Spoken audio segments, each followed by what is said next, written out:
Bonjour Frédéric Couteau. Bonjour Amélie, bonjour à tous. À la une de la presse du continent, Moïse Katumbi claque la porte. Oui, comme le constate le potentiel à Kinshasa, le divorce est bel et bien consommé entre le gouverneur de l'ex-province du Katanga, Moïse Katumbi, et sa famille politique, le PPRD, le parti du président Kabila.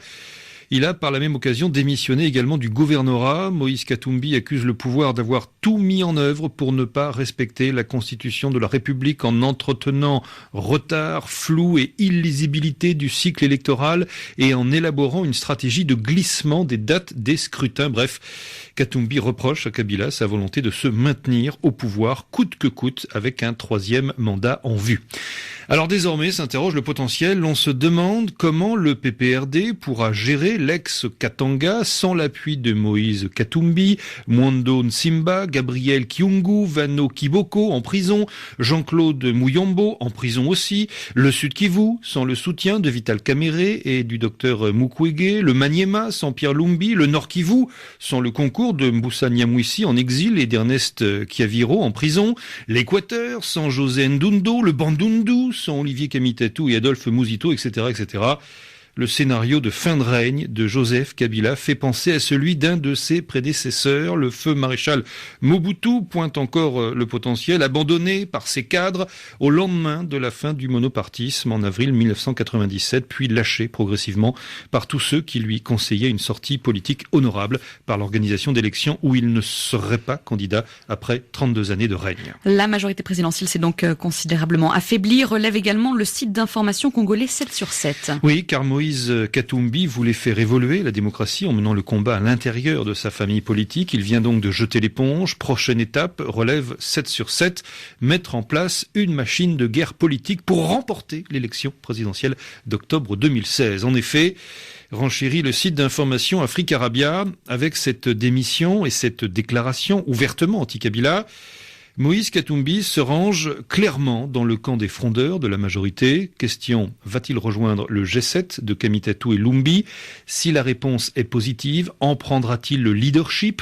Sans doute, répond Afrique Arabia. En démissionnant du PPRD, Moïse Katumbi fait donc un pas de plus vers une candidature indépendante à la prochaine élection présidentielle de 2016. Dernière question. Reste à savoir quand Moïse Katumbi se déclarera à la présidentielle. Sur ce point, c'est encore le président Kabila qui a les clés, celles du temps, et Joseph Kabila en a encore du temps. En tout cas, ce coup de sang de Moïse Katumbi est un bon point pour la démocratie. C'est du moins ce qu'estime le quotidien aujourd'hui à Ouaga. C'est tant mieux pour la démocratie congolaise qu'il y ait cette mobilité, cette mue politique. C'est bon qu'il y ait un tel candidat contre celui qui commence à se mouler dans la peau d'un Mobutu light. Dans ce pays continent, on était habitué aux mêmes caïmans du fleuve Congo, notamment les has-beens, tel le vieillissant Étienne Tshisekedi, qui n'a plus de sphinx que le nom, puisque plusieurs fois sa renaissance a été différée, n'ayant pu battre en effet ni Mobutu ni Joseph Kabila. Kabila Junior a désormais son plausible challenger. Kabila saura-t-il bien lire ce signe des temps pour éviter de franchir le Rubicon? S'interroge pour sa part le pays, toujours au Burkina, ou bien le prendra-t-il comme un affront et s'obstinera-t-il comme un certain Blaise Compaoré ou un Pierre Nkurunziza en allant jusqu'au bout de sa logique? L'histoire nous le dira. En tout cas, poursuit le pays, à Kabila de savoir décrypter ces signes des temps qui ne traduisent ni plus ni moins que la soif d'alternance des peuples africains engagés dans un processus irréversible et de savoir prendre la bonne décision. L'histoire lui en saurait gré s'il devait persister dans son entêtement. Conclut le pays, qu'il sache qu'il s'engagerait alors sur un chemin périlleux à l'issue incertaine, aussi bien pour lui que pour son peuple.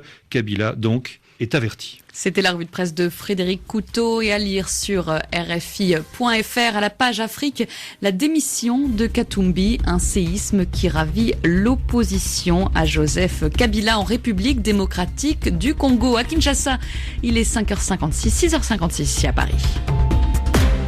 Dans la classe politique congolaise, chacun y est allé de son analyse hier après l'annonce de la démission de Moïse Katumbi. Le très puissant ex-gouverneur du Katanga quitte la majorité présidentielle de la République démocratique du Congo. Il accuse les autorités de Kinshasa de tout mettre en œuvre pour ne pas respecter la Constitution. Il ne dit pas ses intentions pour 2016, il dit surtout vouloir se reposer d'abord.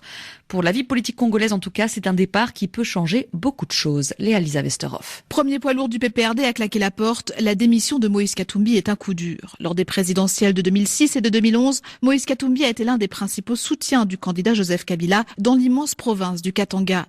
Les deux hommes ont été très proches. En 2003, c'est Joseph Kabila qui fait en sorte que Moïse Katumbi puisse rentrer de son exil sud-africain. Aujourd'hui, le divorce est consommé. Le président perd un allié plutôt populaire dans cette immense région minière dont ils sont tous deux originaires et l'un de ses leviers. Car l'ex-gouverneur est également le président du tout-puissant Mazembe, l'un des clubs de foot favoris des Congolais et un homme d'affaires extrêmement riche. Enfin, avec cette démission, la recomposition du champ politique en RDC prend une nouvelle tournure. Le petit groupe de cette partie, qui a divorcé de la coalition au pouvoir il y a 15 jours, se retrouve avec un potentiel parrain plutôt puissant.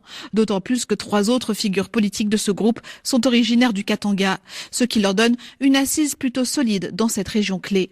Résultat, même si le Parti du peuple pour la reconstruction et la démocratie parle d'un non-événement prévisible et attendu, ses conséquences, elles, risquent bien de faire bouger les lignes sur la scène politique congolaise. Léa-Lisa Westerhoff, Kinshasa, RFI.